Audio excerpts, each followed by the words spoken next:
And then I was watching, I'd rented the movie, and I was watching it, and I just, this song sounds like Welcome to the Jungle, too.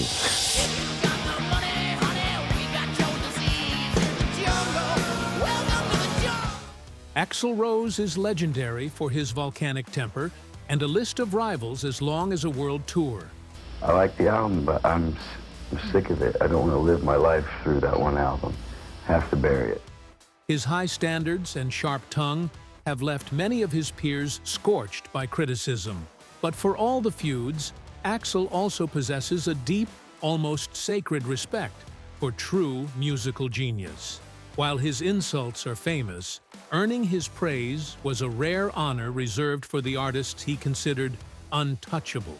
Today, we're revealing the 6 rock legends who earned Axl Rose's deepest admiration. 1. Elton John. There's a lot of people out there who are really sort of very dreary like that, and they're so into everything, into hamburgers and hot dogs. You know what I mean? Like... Of all the surprising friendships in Axl Rose's life, none was as close and important as his connection with Sir Elton John. At first glance, they seemed like total opposites. Elton was the flashy, world-famous piano player known for his beautiful pop songs, while Axl was the tough rock singer from the streets of LA. But Axl saw something special in Elton. He saw more than just a great musician. He saw the perfect example of the kind of amazing, emotional artist he wanted to be.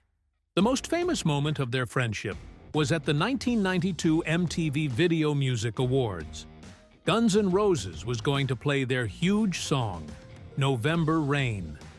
That song, with its big orchestra sound and piano melody, was very much inspired by Elton's classic 1970s hits, like Funeral for a Friend, Love Lies Bleeding. Axl wanted to honor his hero, so he asked Elton to play with them on stage. The performance was pure magic. Elton sat at a second piano across from Axl, adding his famous style to the song. It was an incredible moment, a powerful performance of one of the biggest rock ballads ever. The story of how that performance happened shows just how much Axl respected Elton. People who were there said Axl was extremely nervous before the show. He wasn't scared of being on stage, but he was worried about performing next to his idol. He wanted every single detail to be perfect, as a sign of respect for the man whose music meant so much to him. For Axl, Elton's songs weren't just something to listen to. They were lessons in how to write music. You get to a point where you can't do any wrong. It's like Madonna goes through that period at the moment. Phil Collins has been through it. He would listen carefully to albums like Goodbye Yellow Brick Road, studying how Elton and his songwriting partner, Bernie Taupin, told amazing stories in their songs. He saw how Elton could sing a soft, sad song 1 minute, and then a loud, fun rock and roll song the next. Axl did the same thing in his own music. This respect went beyond music. They had a real, though surprising, friendship. Elton had been through his own struggles with being famous and had seen the dark side of rock and roll. Because of this, he felt a need to look out for Axl. Many stories tell of Elton calling Axl during his most difficult times, offering advice and trying to help him handle the pressures of being a huge star. He saw the brilliant but troubled artist behind the wild public image.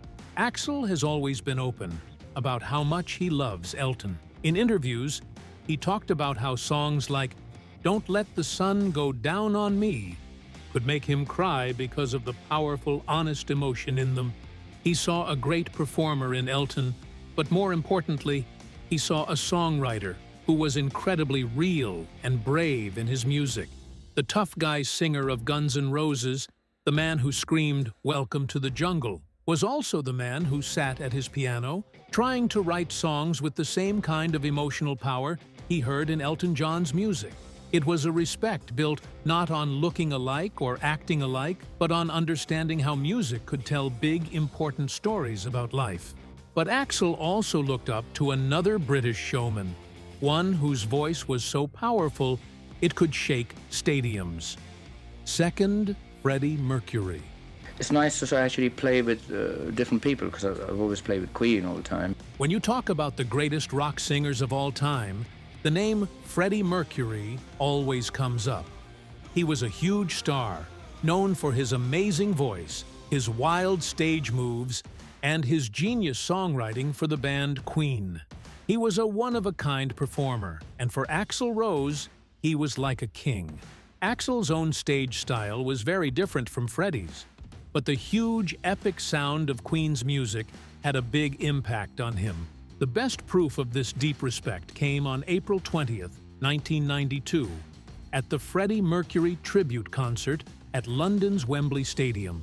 The concert was held to raise awareness for AIDS and to honor Freddie, who had died from the disease. It was a massive event, with some of the biggest stars in rock music all there to pay tribute. For Axl, this wasn't just another concert. He saw it as a very important job. The pressure on him that day was huge. To walk out on that stage, in that famous stadium, to sing Queen's legendary songs, was one of the hardest things a singer could do. Many people wondered if Axl was the right choice, but he proved them all wrong with a performance that was full of real feeling and respect. He first came out to sing the final rocking part of Bohemian Rhapsody. He shared the microphone with his other hero, Elton John, in a moment that felt like one generation of rock stars honoring another. The crowd went wild, but Axl wasn't finished. He then owned the stage for a loud and powerful version of "We Will Rock You," showing the same kind of energy and control over the crowd that Freddie himself had. Stories from backstage that day show a side of Axl Rose the public rarely saw. He was serious, focused, and worked very hard to get everything perfect. Queen's members, Brian May and Roger Taylor, later said how impressed they were with Axl's dedication. He wasn't acting like a wild rock star. He was there like a student, listening carefully, asking questions, and putting all his energy into honoring Freddie's memory. He understood how difficult and powerful Queen's music was, and knew it took a special kind of singing skill to perform it. He knew that if he did anything less than his very best, it would be disrespectful to the man he admired so much. Axl's famous high-pitched scream, while different from Freddie's smooth, powerful voice, had the same kind of fearless energy. You can hear Freddie's influence in the big, dramatic vocal parts of Guns N' Roses songs. Freddie showed the world that a rock band could sound as big and complex as an orchestra, and Axl clearly learned from that. For him, Freddie Mercury was the ultimate frontman, the champion whose memory Axl could only hope to honor. Honoring a king was one thing, but Axl also learned how to be a rock and roll rebel from the original bad boy frontman. Behind the chaos, Axl was a true student of the greats. If you're enjoying this look at the artists who shaped a legend, hit that subscribe button. We're just getting started. 3. Mick Jagger.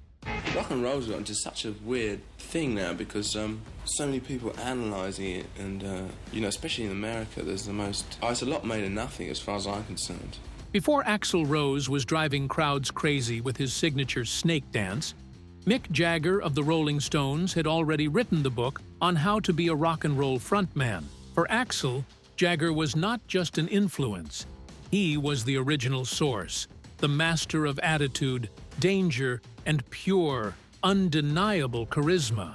The connection between them is so clear, you can see it in every move Axl made on stage. That famous side-to-side shuffle, a move that became Axl's trademark, was a direct descendant of the wild, energetic, and often shocking moves Jagger was making with the Stones back in the 1960s and 1970s. Axl studied Jagger, not just the singing, but the entire performance. He learned that being a frontman was about more than hitting the notes. It was about creating a spectacle and commanding the absolute attention of every single person in the room.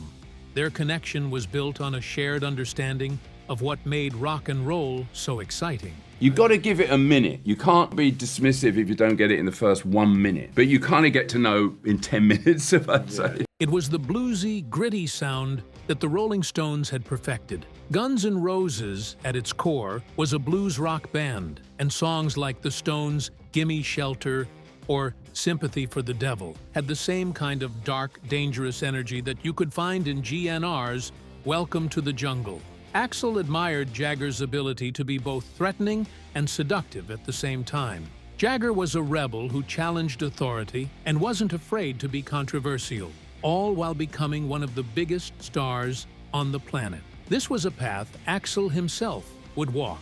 He saw in Jagger a hero who proved you could be a true rock and roll outlaw and still play in giant stadiums.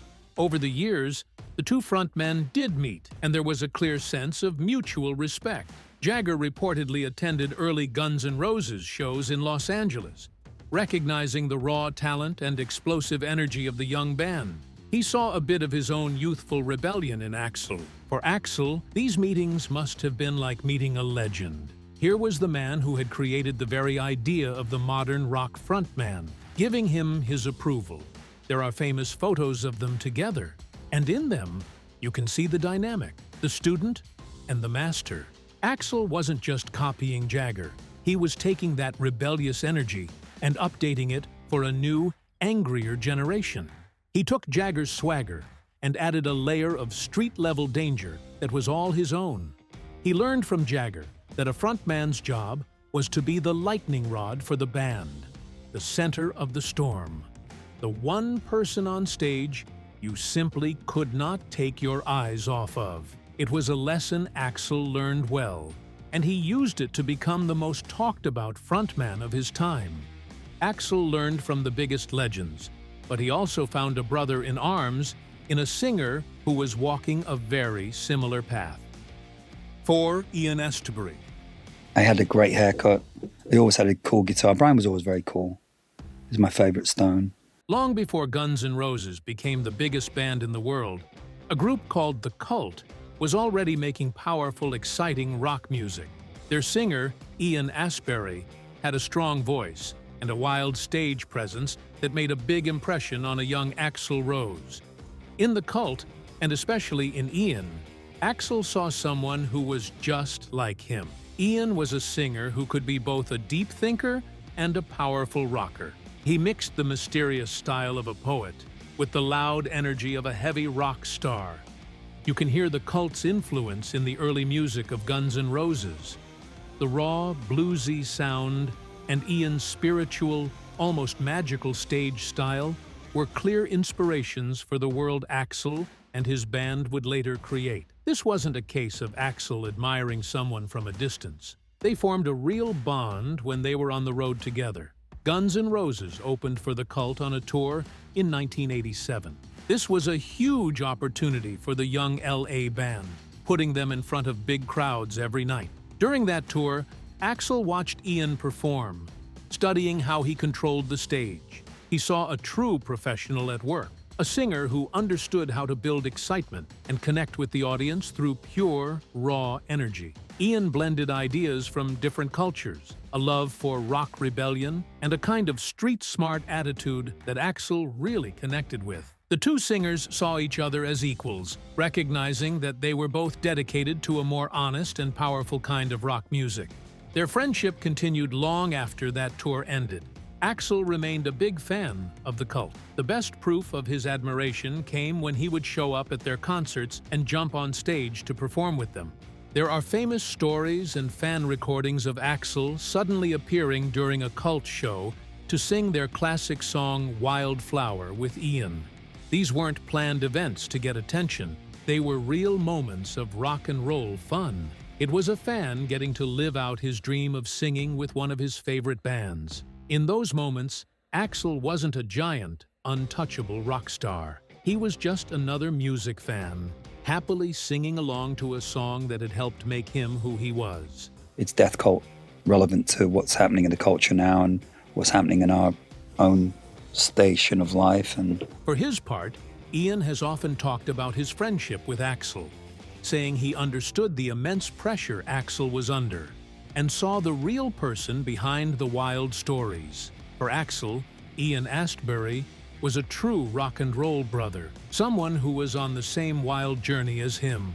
He connected with other frontmen, but his deepest respect was often for one single thing: a truly powerful, gritty voice. From masters to brothers in arms, Axl's heroes tell a story of their own. If you love discovering the roots of your favorite rock icons, make sure you're subscribed for more deep dives.